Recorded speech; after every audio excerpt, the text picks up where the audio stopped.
मित्रों, आज सुबह जिनीवा पहुंचने के लगभग 1 घंटे के अंदर ही पहली बैठक G33 देश के मंत्री या प्रतिनिधियों के साथ प्रारंभ हुई। ये वो देश हैं जो अपने अपने देश में खाद्य सुरक्षा की चिंता में, अपने किसानों की चिंता में एक प्रस्ताव लाए हैं WTO के समक्ष, जिसका भारत ने भी समर्थन किया है। और ऐसे देशों के बीच में आज सुबह चर्चा हुई, काफ़ी विस्तार से अलग अलग विषयों के बारे में, खास तौर पे कृषि क्षेत्र के विषयों के बारे में भारत ने अपने पक्ष को बहुत मजबूती से रखा। भारत का मानना है कि जिस प्रकार से आज से लगभग 25-30 साल पहले WTO शुरू होने के पहले उरुग्वे राउंड पर वार्तालाप हुई, चर्चाएं हुई और विकसित देशों ने जो एक तरफा करार किया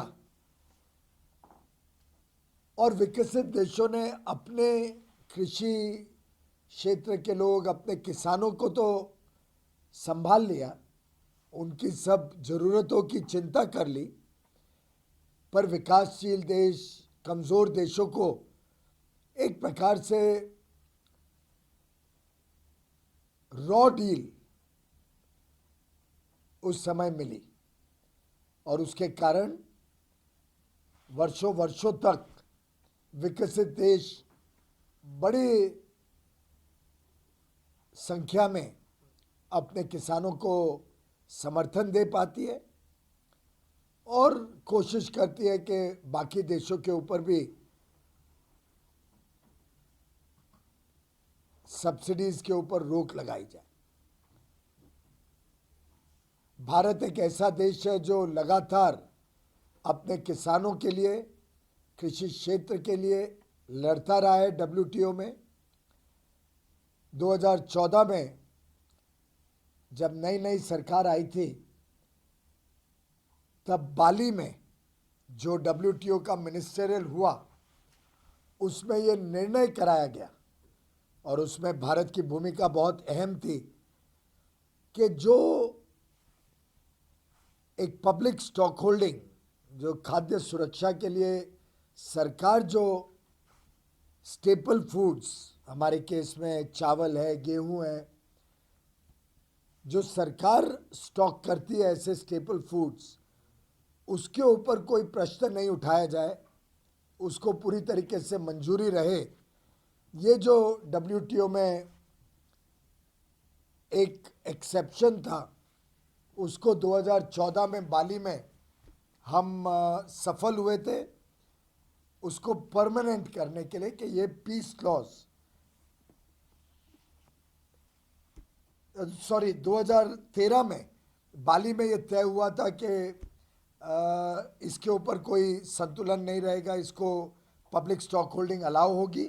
2015 में नायरोबी में जब WTO का मिनिस्टेरियल हुआ, उसमें इसको परमानेंट कर दिया गया कि ये जो परमिशन है, ये जो खाद्य सुरक्षा के लिए देश खरीदते हैं, उसके ऊपर कोई प्रश्न नहीं उठाया जाएगा। और 2015 से ही पब्लिक स्टॉक होल्डिंग के ऊपर WTO में एक प्रकार से छूट है।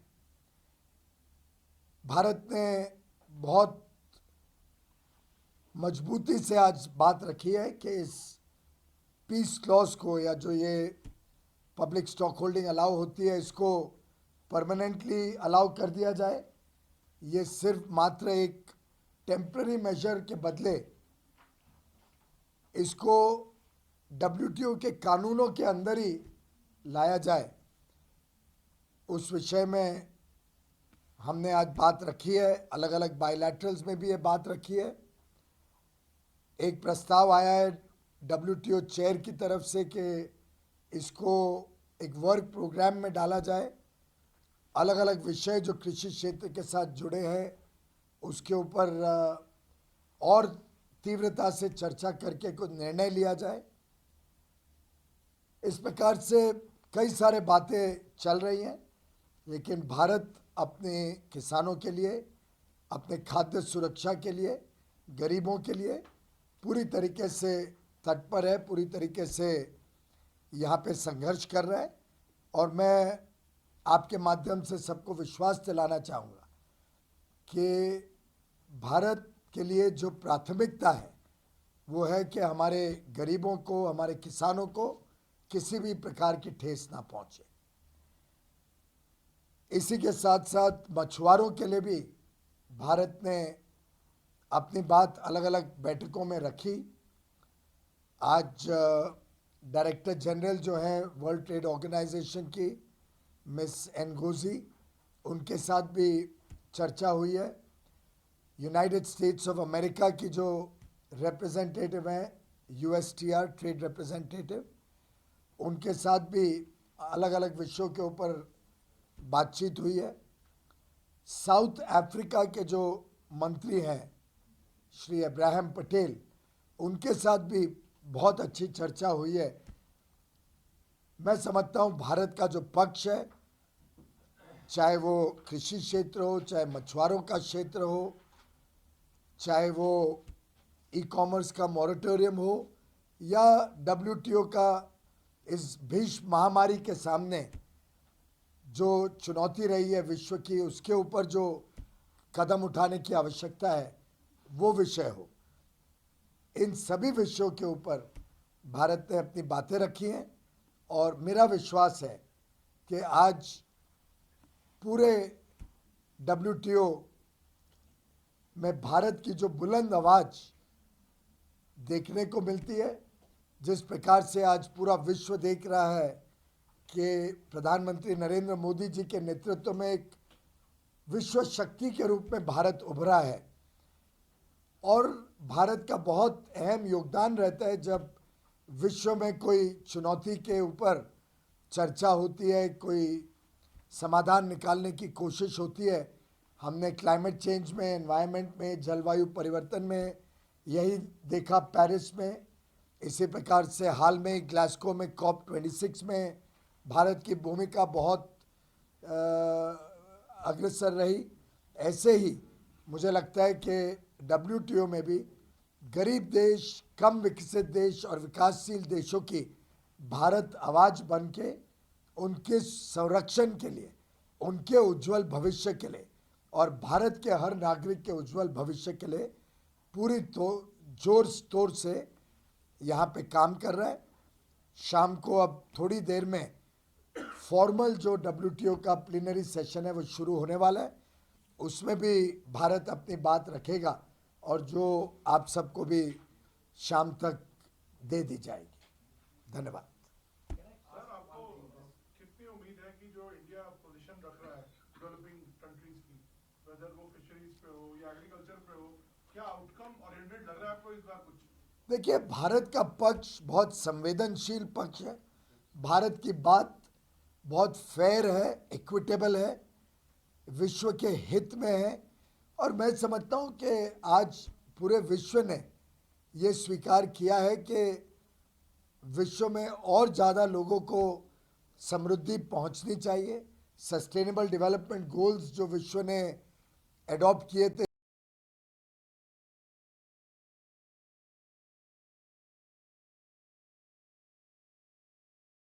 उसका भी जीवन अच्छा हो, प्रॉस्परस हो।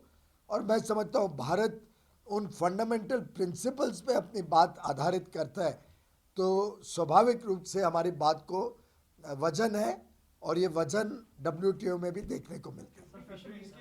Fisheries, I just want to ask a question because this text is not that good way India wanted that the text for the discussion what was given us. So now there are pressures on India in a sense that you sign it, will you? इतना तो आप सब जानते हैं कि आज का भारत, प्रधानमंत्री नरेंद्र मोदी जी के नेतृत्व वाला भारत आज का आत्मनिर्भर भारत, आज का भारत जिसमें हर प्रकार से हर चुनौती का सामना करने की ताकत है, ऐसे भारत को कोई प्रेशर कर नहीं सकता। किसी प्रकार के प्रेशर में भारत निर्णय नहीं लेता है। आजकल भारत देश हित में, जनहित में, हमारे गरीबों के हित में, हमारे किसानों के हित में, हमारे युवा युवतियों के, नौजवानों के हित में, और साथ ही साथ वसुधैव कुटुंबकम की भावना को सामने रखते हुए पूरे विश्व के हित में जो फैसले हैं उसके साथ चलेगा और उसको मंजूरी देगा। सर, वैक्सीन के मुद्दे पे पेटेंट का इशू है, उसको लेकर बड़ी फार्मा कंपनी अभी भी एग्रेसिवली होल्ड करके रख रही है। भारत लगातार ये कहता है, उस पर किस तरह का रुख है? एक बहुत दुर्भाग्य की बात है कि जब इतनी भीषण महामारी विश्व के सामने थी, जब ये चुनौती पूरे विश्व में इतना बड़ा नुकसान पहुंचा रही थी, जीवन का नुकसान, स्वास्थ्य का नुकसान, अर्थव्यवस्थाओं को नुकसान था, जब कहा जाता था कि nobody is safe until everybody is safe, यानी हर एक को जब तक हम सुरक्षित ना करें तब तक दुनिया में महामारी खत्म ही नहीं होगी। ऐसी परिस्थिति में जो कई देशों का रुख रहा वो बहुत ही शर्मिंदगी वाला रुख है। दुख होता है देख के कि कुछ देशों ने कम विकसित देश या विकासशील देशों को ऐसी तकलीफ में भी सहायता नहीं दी। जब भारत और साउथ अफ्रीका ने ट्रिप्स वेवर का प्रपोजल रखा आज से 2 साल पहले लगभग, तब हमारे सामने एक ही लक्ष्य था कि विश्व में जो गरीब देश हैं, जो कम विकसित देश हैं, जो विकासशील देश हैं, उनकी जनसंख्या भी बहुत बड़ी है, उनको भी मौका मिले कि वो वैक्सीन्स बना सकें, सस्ते वैक्सीन्स, दवाइयाँ, टेस्टिंग किट्स, डायग्नोस्टिक्स, ये सब अपने लोगों के लिए भी उनको उपलब्ध हों। हमने स्वयं ने महसूस किया भारत में कितनी चुनौतियाँ थी। शुरुआत में पीपीईज कोई बनती नहीं थी भारत में, टेस्टिंग इक्विपमेंट नहीं था, टेस्ट किट्स भारत में नहीं बनती थी, विदेशों के समक्ष हम जाते थे तो मिलती नहीं थी, शॉर्ट सप्लाई में थी। कई देशों ने उसके निर्यात को रोक लगा रखी थी, कुछ ने फॉर्मल, किसने इनफॉर्मल। काफ़ी माल जो आता था वो सब स्टैंडर्ड क्वालिटी का आता था। ऐसी परिस्थितियों में बड़े संवेदनशीलता के साथ भारत ने ये प्रपोजल रखा था। बहुत दुख की बात है, बहुत दुर्भाग्य की बात है कि कुछ फार्मा कंपनीज अपने मुनाफे के लिए और कुछ देश इन चंद कंपनियों के मुनाफे के लिए पूरे विश्व को नुकसान पहुंचा रही है। पूरे विश्व को, जो उनका विश्व के गरीब से गरीब व्यक्ति का भी जो अधिकार है उसको छीन रही है। मैं समझता हूँ ये ऐसे देशों के लिए जिन्होंने महामारी के समय भी मुनाफे को लोगों के जीवन से ज़्यादा अहमियत दी, प्राथमिकता दी, ये एक प्रकार से दर्शाता है कि कैसे लालच विश्व को पीछे ढकेल रहा है। और ये जो परिस्थिति थी जहाँ कुछ देशों में तो 2 या 3 डोज भी हो गए थे और कई ऐसे करोड़ों लोग थे जिनके पास 1 डोज भी नहीं पहुंचा था। इसको देखते हुए तो मुझे लगता है कई देशों को अपना सर झुकाना पड़ेगा शर्मिंदगी के कारण अपने रवैये के लिए। भारत का रवैया भी इस दौरान सबने देखा। हमने 150 से अधिक देशों को जितनी दवाई उनको चाहिए थी उतनी दवाइयाँ दी। 80 के करीब देशों को तो मुफ्त में दवाइयाँ पहुँचाई। मुझे लगता है कि जितनी वैक्सीन्स शुरुआत में हमने गरीब देशों को, कम विकसित देशों को, हमारे पड़ोसी देशों को दी, वो भी अपने आप में एक मिसाल है भारत की संवेदनशीलता का, प्रधानमंत्री मोदी जी के स्वयं के संवेदनशीलता का, कि हमने कभी ऐसा लालच नहीं किया कि बस हम अपनी ही चिंता करें। हमने वास्तव में दुनिया की चिंता की बिना कोई निजी स्वार्थ के, बिना कोई उसमें मुनाफे को सामने रखते हुए जो जो सहूलतें हमारे पास उपलब्ध हुई हमने पूरे विश्व के साथ शेयर करी। ऐसे कई और देश हैं जिन्होंने इसमें अच्छी भूमिका निभाई। मुझे याद है जब वैक्सीन के लिए कुछ देश सप्लाई चेन्स ब्लॉक कर रहे थे और जब दवाई वैक्सीन बनाने के लिए रॉ मटेरियल्स या स्पेयर्स या इक्विपमेंट के विषय में हमें तकलीफ हो रही थी, तब माननीय प्रधानमंत्री नरेंद्र मोदी जी ने यूनाइटेड स्टेट्स के प्रेसिडेंट जो बाइडेन से जब रिक्वेस्ट की तो प्रेसिडेंट बाइडेन ने कहा कि भारत के रवैये को देखते हुए जिस प्रकार से भारत सामने आया दुनिया को दवाइयाँ देने के लिए, अमेरिका को दवाई देने के लिए, उसको मद्देनज़र रखते हुए ये पूरी दुनिया का दायित्व है कि वो भी भारत का समर्थन करे। और फिर अमेरिका में पूरी सप्लाई चेन खुली, फिर यूरोप से भी कई रॉ मटेरियल्स और इनपुट्स आए, तब जाके भारत में इतनी विशाल संख्या में वैक्सीन बनी। आज लगभग 200 करोड़ के आसपास वैक्सीन भारत दे पाए और देश को सुरक्षित कर पाए। साथ ही साथ करोड़ों वैक्सीन हमने विश्व में अन्य देशों को भी भेजी है। हमारी वैक्सीन्स अच्छी है और साथ ही साथ अफोर्डेबल है, सस्ती है, जिससे कई देशों को लाभ हुआ है। कई देशों को तो हमने मुफ्त में भी वैक्सीन दी है। सर, यूएसटीआर के साथ आपसे कुछ देर पहले आपकी मुलाकात हुई है, क्या आपने जो मुद्दे अभी यहाँ पे बताए हैं, चाहे फिशरी के हो या फिर फूड स्टॉक होल्डिंग के हो, या इस पे कोई चर्चा हुई उनके साथ? लगभग सभी विषयों पे चर्चा हुई। ये मैंने जितने विषय आपके समक्ष रखे हैं इस पे डायरेक्टर जनरल WTO के साथ भी चर्चा हुई, साउथ अफ्रीका के साथ भी हुई, US trade representative miss Katherine Tai के साथ भी हुई। इन सब के साथ बड़े विस्तार से इन विषयों पे चर्चा हुई है और तीनों के साथ ये भी चर्चा हुई है कि एक राउंड और हमें बैठना पड़ेगा, क्योंकि भारत की भूमिका को सुनकर और समझकर सभी के ध्यान में आया है कि हमारी बातों में तत्व है, हमारी बातों में दम है, हमारी बात फेयर है, हमारी बात लॉजिकल है और शायद आगे आने वाले दिनों में हमें एक राउंड और इन प्रमुख देशों के साथ करना होगा। एक राउंड और मतलब MC12 के बाद की बात करें? नहीं, इसी दौरान हम मिलेंगे। सर, ब्रिक्स वेवर को लेकर अभी कुछ कंडीशंस लगाए जा रहे हैं, जैसे कि मान लीजिए 3 साल में उसको 3 साल के लिए ही ब्रिक्स वेवर की बात हो रही है। दूसरा है कि अगर खत्म हो जाता है पेंडेमिक तो उसको नष्ट कर देना पड़ेगा वैक्सीन को। इस प्रकार की कुछ कंडीशंस आ रही है। अब ये चर्चा का विषय है, अभी कोई फाइनल ड्राफ्ट या फाइनल कंसेंसस नहीं हुआ है, पर ये जरूर है कि जिस प्रकार से कुछ देश इसमें अड़चने डाल रहे हैं, ये जरूर दर्शाता है कि संवेदनशीलता की कमी है और विश्व में जो आज ज़रूरत है, ख़ास तौर पे कम विकसित देशों की जो ज़रूरतें हैं उसको शायद थोड़ा बहुत नज़रअंदाज करने की कोशिश हो रही है। मैं आपको विश्वास दिलाता हूँ, भारत वैसे वास्तव में वैक्सीन हमें तो तुरंत नहीं चाहिए, लेकिन भारत लेस डेवलप्ड कंट्रीज़ और डेवलपिंग कंट्रीज़ की आवाज़ के रूप में, उनके प्रतिनिधि के रूप में अपनी भूमिका अदा कर रहा है।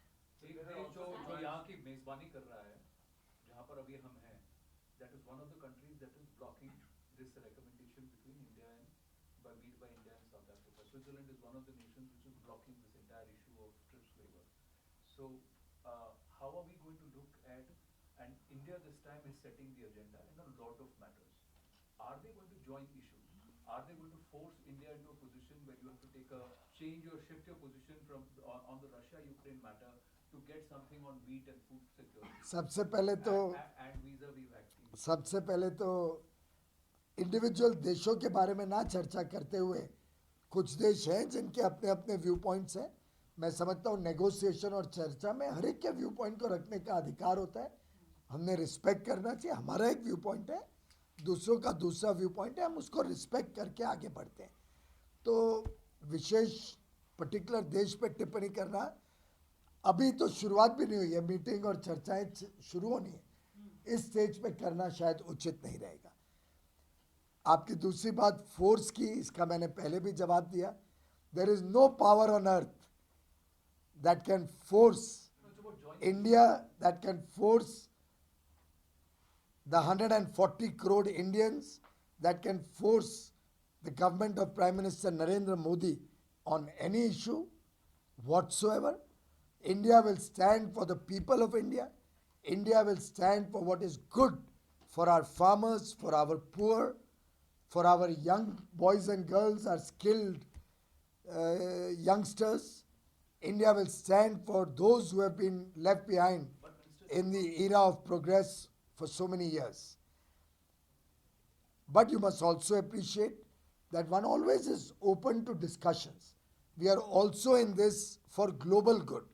We are also in this to find solutions to problems before the world.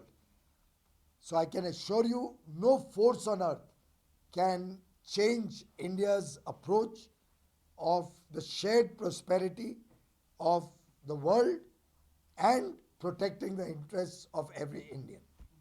So this joining of issues India will resist, saying you give here, you take here, this give and take across multiple various issues that is present. So I that's think something which we is should not- leave that to the negotiators. The negotiators will see what is the best balance which is good for India, and always negotiations are sought to become a win-win for both sides. And when you are trying to create a win-win solution to very intricate problems, problems where you are building a consensus amongst nearly 200 nations, obviously one has to be sensitive to each other, one has to be practical. However, that cannot be at the cost of our farmers at any cost. That can never be at the cost of the people of India and India's self-interest. जी sir, आपने जिन सभी मुद्दों पर बात की और जो इंडिया के लिए स्पेसिफिक इश्यूज हैं जो हमने अपना स्टैंड है बताया, आपको कहाँ होप है can break through in at least one or two of these issues, कहाँ पर सब? देखिए, मैं तो ऑप्टिमिस्ट हूँ. मेरा विश्वास है कि ऐसा कोई विषय नहीं है जिसपे सलूशन नहीं निकाला जा सकता है. ऐसा कोई विषय नहीं है जिसमें थोड़ी बहुत संवेदनशीलता से चर्चा हो तो जरूर मार्ग निकलेगा. और इस संबंध में नहीं, पर मैंने कई और विषयों में पहले भी कई बार मेरे से अलग अलग बार कोई प्रश्न पूछा गया है, तो मुझे पक्का याद है, ये जवाब पहले भी दिया है कि भारत कोई ऑस्ट्रिच नहीं है या भारत कोई डायनासोर नहीं है कि भाई एक बार कोई बात बोल दी तो बस वही आंख बंद करके उसके ऊपर कोई चर्चा ही नहीं हो सकती. लेकिन इसके साथ साथ आज भारत कमज़ोर नहीं है. आज भारत किसी के मोहताज नहीं है. आज भारत आत्मनिर्भर भारत है. आज भारत का नेतृत्व मजबूत नेतृत्व है. कोई मजबूरी के सामने सिर नहीं झुकाता. आज भारत का नेतृत्व और भारत के 140 करोड़ लोगों की जो विश्व में शक्ति है वो अपने आप में एक अलग लेवल पे पहुंची है. और मेरा मानना है कि जो देश हित में है, जो जनहित में है और जो विश्व हित में है, इस सब के बीच में संतुलन बनाते हुए अच्छे सॉल्यूशंस हर विषय के निकल सकते हैं. हो सकता है कुछ विषय के इस मिनिस्टेरियल में निकले, हो सकता है कुछ विषयों पे और चर्चा के बाद कुछ और देर बाद निकले, लेकिन समस्याओं का हल निकालने में भारत अग्रसर रहेगा. India will be a part of the solution. India will not be a problem. मछली पालन वाला इशू है, उसमें जो है भारत के साथ कितने देश हैं साथ में, और भारत किस तरह से वो अपना इशू जो है आगे रखेगा, क्योंकि उसमें बहुत सारे और भी इशूज जुड़े हुए हैं. अलग अलग विषय पे अलग अलग देशों की भूमिका होती है. कोई ऐसा नहीं होता है कि इस विषय पे हम पूरी तरीके से साथ हैं, इस पे हम पूरी तरीके से एक दूसरे के खिलाफ हैं. तो कई चीज़ों में कन्वर्जेंस लाने की कोशिश होती है. अब जैसे आज यूनाइटेड स्टेट्स और हमारे बीच कई विषयों में दिख रहा था कि उनका हमारा सोच बड़ी अलाइंड है. हम दोनों एक ही दिशा में कई चीज़ों में सोचते हैं. ऐसे साउथ अफ्रीका के साथ कई चीज़ों में हमारे व्यूज़ बड़े मैच करते हैं. तो ऐसे अलग अलग देशों के साथ चर्चाओं के माध्यम से कन्वर्जेंस होता है और मिलजुल के फैसले निकालने में तभी फैसला किया जा सकता है. कोई एक तरफा ही और एक विषय पर एक ही व्यू पॉइंट प्रिवेल करेगा, ऐसा कभी होता नहीं है. There are concerns that the TRIPS waiver proposal that is there on the table is nothing beyond lip service, and there are also suggestions that we should, completely reject it. Having been part of the board which negotiated it, are we in a position to reject it, or how do you see that it can be addressed, improved? मुझे लगता है let's not jump the gun. पहले एक बार देख लेते हैं कि किस दिशा में जा रहा है, क्या फाइनल प्रपोजल बनता है. अभी तक कोई टेक्स्ट पूरी तरीके से फाइनल नहीं हुई है, कुछ व्यू पॉइंट्स और सम्मिलित होना बाकी है. उसके बाद उपयुक्त समय पे जब थोड़ी और क्लैरिटी आ जाए विषय में, तब इसके ऊपर हम स्पेसिफिक चर्चा करेंगे. बहुत बहुत धन्यवाद. So final question, you had a first round of meeting with a lot of the leaders, G33. You get a sense that they will let Russia sit at the table, and beyond that, there will be talks. I am focused on the World Trade Organization, which is a trade body, and I am focusing my energies on getting the best deal for India on trade issues.